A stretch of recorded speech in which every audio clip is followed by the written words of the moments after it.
Hoje estamos aqui atendendo a um pedido dos meus inscritos moçambicanos. E para isso, eu fiz uma análise do presidente de Moçambique, Filipe Jacinto Nyusi. E posso adiantar para vocês que ele sabe sim falar em público e se usa de boas técnicas de oratória. Vem comigo analisar mais essa personalidade.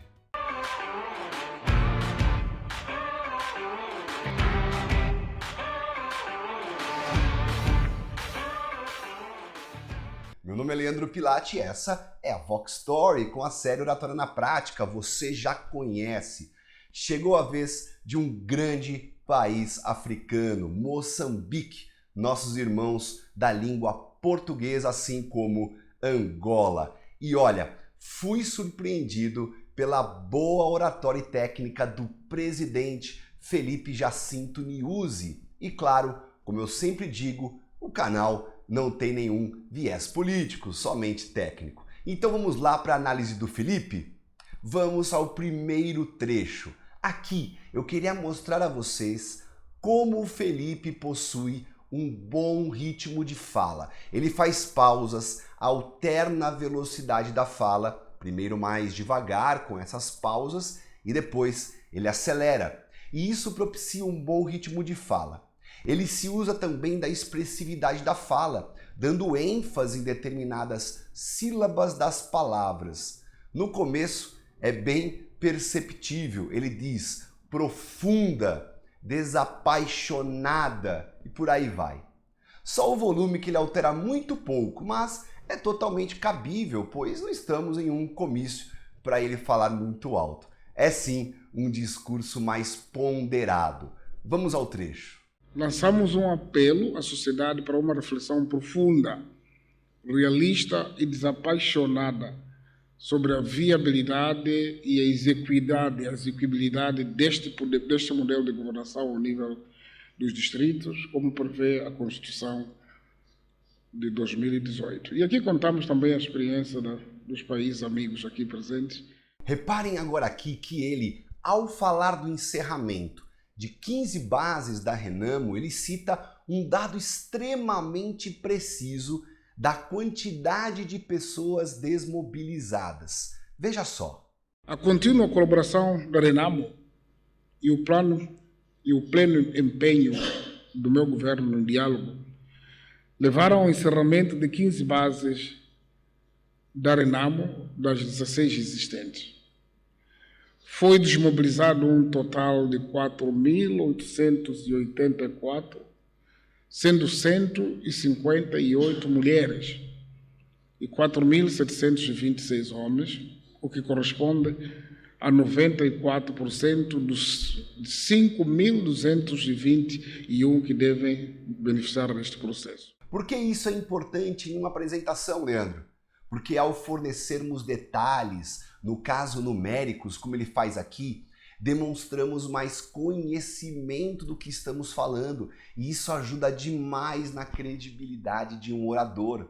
Lembra que eu falei? Aristóteles já dizia que um discurso para ser persuasivo precisa de 3 apelos: ethos, credibilidade, pathos, emoção e logos, razão. Esses detalhes na hora de apresentar fazem parte do logos, do discurso racional. E além de ser válido por si, ajuda também na credibilidade de quem apresenta. Por isso, quando puder, você deve se valer dos detalhes em momentos da sua apresentação. Isso ajuda muito.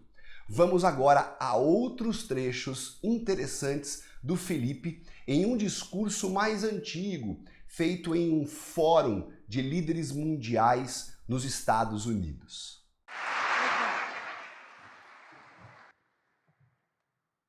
Devias ter posto aqui antes.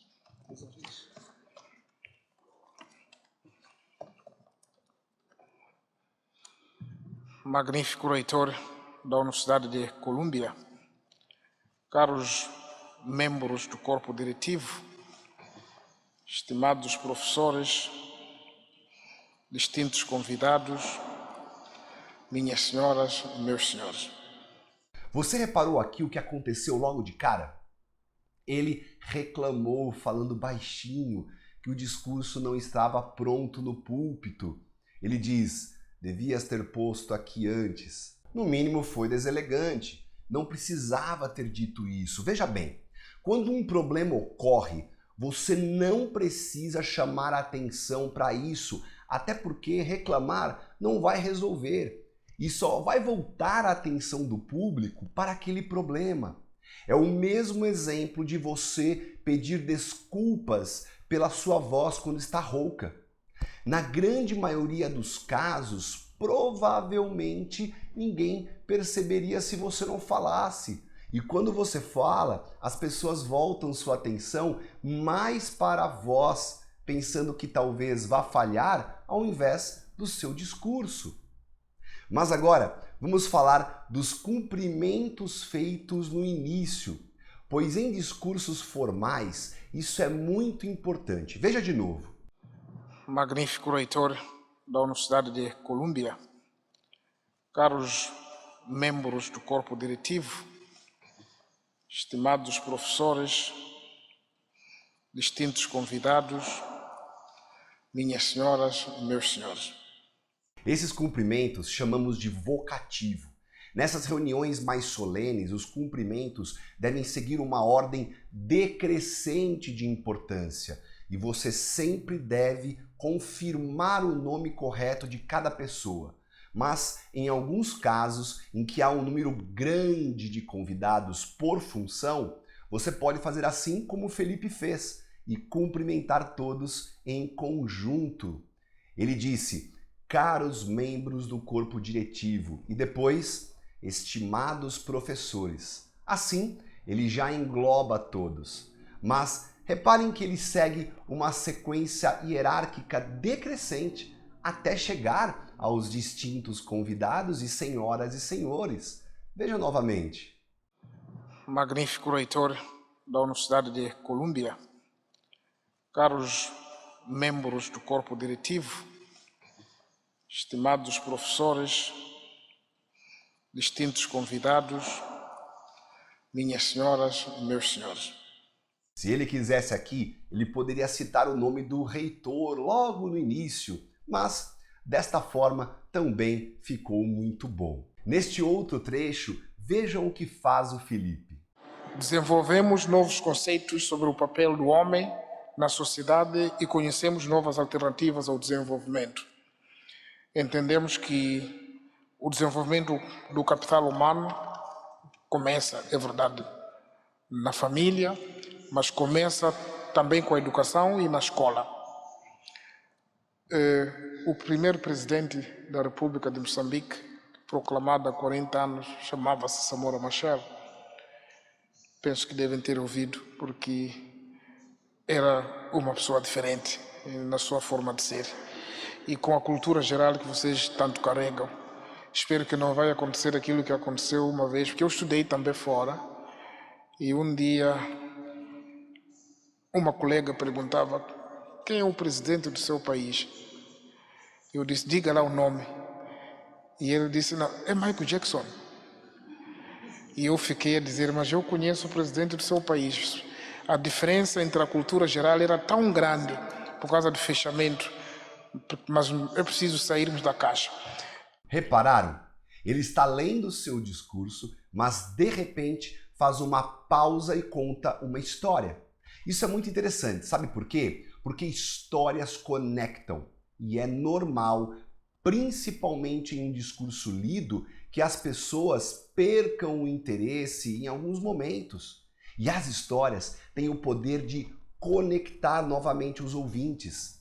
Só que para isso é fundamental o quê? Que o orador saiba de cor o seu texto, já tenha se preparado para isso, treinado antes. Assim, ele pode se valer estrategicamente destas histórias durante a sua apresentação. O texto está escrito, mas é importante estudar antes. Muito bem feito pelo Felipe. E por fim, veja agora o último trecho. Please.